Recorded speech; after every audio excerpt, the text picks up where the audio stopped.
बूढ़े बुजुर्ग की इज्जत कदर नहीं करते। वो घर बसो बेशक, लेकिन उसका बसेपा कुछ नहीं है। उस घर में भूत नाचते हैं, काल नाचता है, उसमें टोटा आ जाता है, रोग बीमारी उनको घेर लेती हैं और कुछ दिन में देखते देखते बर्बाद हो जाते हैं। इंसान का जीवन ऐसे नहीं मिला था। अच्छे काम करो, प्रेम से जीवन जीवो, घरों में सुख शांति रखो, बच्चों को अच्छी तालीम दो, उनको अच्छा खिलाओ, अच्छा पिलाओ, अच्छी शिक्षा दो, उनकी सारी की सारी बातें मान लो, बातें उनकी, लेकिन कितनी मानो कि उनको समझा के। बच्चा है वो कोई भी इच्छा कर देगा, लेकिन उनकी इच्छा पूरी ना करो, उनकी जरूरतों को पूरा करो। जो उनकी जरूरत है, जरूरत की चीजें उनको दो। संगति उनकी अच्छी, उनको समय समय पर संभाल करो। अच्छे समाज की स्थापना करोगे, वो हमारे हाथ में है सब। बच्चों का दोष नहीं है, बच्चे तो नादान हैं, ना समझ हैं, गलती हो जाती है, लेकिन वो गलती ना होने दें, वो हमारी जिम्मेवारी है। उनको समझाना, सही रास्ते पे रखना।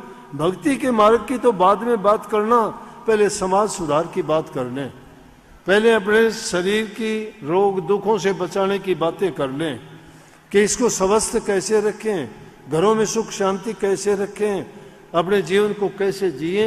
इन बातों को जब मान लोगे तो नाम तो अपने आप इतना आसान हो जाएगा कि दूसरा काम ही नहीं रहेगा।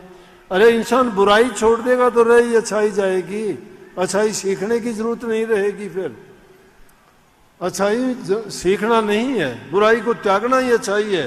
अंधेरा अपने आप में कुछ नहीं है, अंधेरा कुछ भी नहीं है, प्रकाश का ना होना ही अंधेरा है। अज्ञान कुछ नहीं है, ज्ञान का ना होना ही अज्ञान है। अंधेरा नहीं है, लेकिन प्रकाश नहीं रहेगा, यहीं बैठे हम, यहीं अंधेरा हो जाएगा, रात हो जाएगी। इसलिए सत्संग में आते हो, मैं कहता हूं सारी बात नहीं, एक तो मान लिया करो। एक एक बात भी अगर मानोगे, बहुत साल हो गए मुझे कहते कहते वो बात कही, स्वामी जी सत्संग करत बहुत दिन बीते, अब तो छोट पुरानी बात, अब तो पुरानी आदतें छोड़ दो। जो पुरानी आदतें हैं वो त्याग के और अच्छी आदतों को अपनाओ, सुखी जीवन जियोगे, सुखी रहोगे। सबको बहुत बहुत आशीर्वाद। नाम का सुमन और अभ्यास जरूर किया करो। दुनियादारी के सारे काम करते हो, करो, कोई बात नहीं, बुरे काम नहीं, अच्छे काम करो। अच्छे काम करते करते नाम जपने के लिए, ध्यान में बैठने के लिए, सुमन करने के लिए समय जरूर निकालो। चाहे कितना भी जरूरी काम हो, जरूरी नहीं है खाना जितना जरूरी है उतना ही जरूरी नाम को भी बनाओ। जीने के लिए सांस लेते हो, जीने के लिए रोटी खाते हो।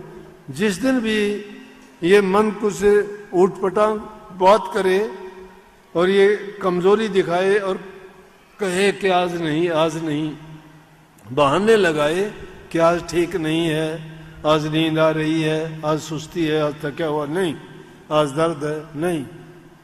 महात्माओं ने इस मन को हराने के लिए बड़े बड़े यत्न किए और मन को हराया। इसलिए हमारा झगड़ा सबसे पहले मन के साथ ही है। तो अच्छे विचार, अच्छे ख्याल रख के और इन वचनों को याद रख के एक संकल्प लेके जाओ। अब तो सोच समझ के चाल, भूल में बनी सो बनी। जो भूल में हो गया उसको याद ना करो, वो पीछे की चीज थी।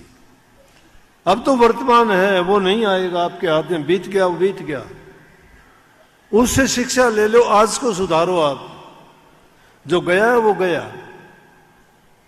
अब इसको संभालोगे तो तुम्हारा भविष्य अच्छा होगा। दो काल अभी आपके हाथ में है, भूत को भूलो, भविष्य को बनाओ, वर्तमान में जियो, अच्छा जीवन जियो, प्रभु के नाम पे जियो, अच्छे नेक काम करो और हर प्रकार से सुखी रहो। सतगुरु ने हमें ये शिक्षा दी है और वही शिक्षा मैं आप तक पहुंचा रहा हूं कि जो उनको मानेगा वो सुखी जीवन जिएगा। मैं गारंटी करता हूं, खान पान सही रखोगे, आचार विचार सही रखोगे, इन बुराइयों से बचे रहोगे, कोई रोग तुम्हारे नहीं फटकेगा।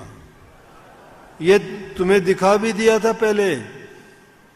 ये बताओ, जब कोविड के दौरान में सबको कह दिया था इंजेक्शन भी लगवाने की जरूरत नहीं, किसी को लगवाना पड़ा, वही कोई गड़बड़। मैंने कहा सही अगर खान पान रखते हो और सही तरीके से अपना तुम जीवन जीते हो तो कोई दवाई की जरूरत नहीं, कोई रोग बीमारी नहीं होगा। लेकिन खान पान शुद्ध, आचार विचार शुद्ध, रहन सहन अच्छा, टाइम पर सोना, टाइम पर उठना और शुद्ध और पवित्र और सात्विक भोजन का सेवन करना, कोई रोग बीमारी नहीं लगेगी। रोग बीमारी तो लगती है तुम्हारे उल्टे सीधे खाने से, बाजार का खाना खाने से। जो बाजार में चीजें बनाई जाती है तुम्हें नहीं पता वो कैसे बनती हैं, उनमें क्या क्या डाला जाता है, तुम्हें नहीं पता उनमें क्या क्या मिलाया जाता है तुम्हारे स्वाद के लिए, और ये नहीं पता वो कितने दिन का बासी होता है। तेल एक बार कढ़ाई में चढ़ जाता है, अगर दोबारा उसी तेल को तुम गरम करके और दोबारा उसमें कोई चीज बनाते हो तो जहर बना दिया जाता है, लेकिन उस जहर को तुम्हें नहीं पता कि बचा हुआ तेल उन्होंने क्या किया था। एक बार जिस कढ़ाई में कोई चीज बना ली, तेल उसमें पक चुका, वो घंटे डेढ़ घंटे तक उसमें कोई चीज बनी है, बच गया, अगले दिन उसी में अगर कोई चीज डाल के दे दी, तुम्हें क्या पता उसमें क्या बना था। तुम्हें कोई दिखाता है कि हमने देखो ये शुद्ध बनाया है, अरे यहां तो लिखते तो उस चीज का शुद्ध लिखने की जरूरत क्यों पड़ी, अशुद्ध है। लिखते हैं शुद्ध देसी घी की मिठाइयां, शुद्ध देसी घी की, कितनी शुद्ध होती हैं वो, और फिर साथ में लिख देते हैं कि कंज्यूम द सेम डे, कि उसी दिन खत्म कर देना भाई, अगले दिन तो वो बार जहर दिखाई दे जाएगा। उसको आजमाना हो तो 2 दिन रख के देख लिया, अगर वो तीसरे दिन दिखा देगा वो शुद्धता कितनी है उसमें, है ना। लेकिन तुम अपने को भी खुद उस भ्रम में डाल देते हो, अपने से भी छल करते हो कि उसको फ्रिज में रख के बचा लेते हो कि ना दिखाई को नहीं देने दें, फ्रिज में रख देंगे 3 दिन भी खराब को नहीं हो। अपने आप को ही छड़ाना है, ये तो मेरा था खराब हो जाएगी, क्यों हो जाएगी, शुद्ध नहीं है। लेकिन अपने आप को छड़ लिया, उसकी बात मान ली। इसलिए भाई ये बातें छोटी छोटी हैं लेकिन समझने की हैं।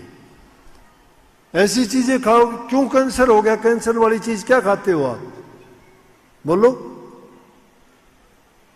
इस तरह वाली जो उल्टी सीधी चीज होती है ना, उनमें बीमारी फैलती है।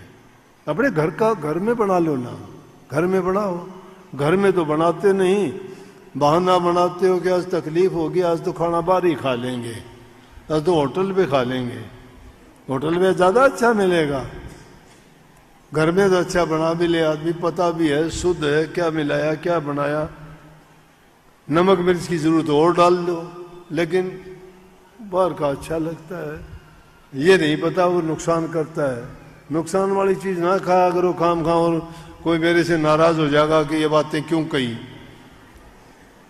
भाई मेरा मतलब ये नहीं है, मैं तो कहता हूं शुद्ध चीज खाओ, शुद्ध जो मिलती है वो शुद्ध बाजार के भी खाओ, लेकिन अशुद्ध चीज तो नुकसान देगी ना। सबको बहुत बहुत आशीर्वाद। राधा स्वामी, अच्छे काम किया करो सब, और सबसे अच्छा काम है प्रभु के नाम का सुमरण, ध्यान, अभ्यास। गुरु ने जो नाम दिया है उसको याद रखो, उसका अभ्यास करो। राधा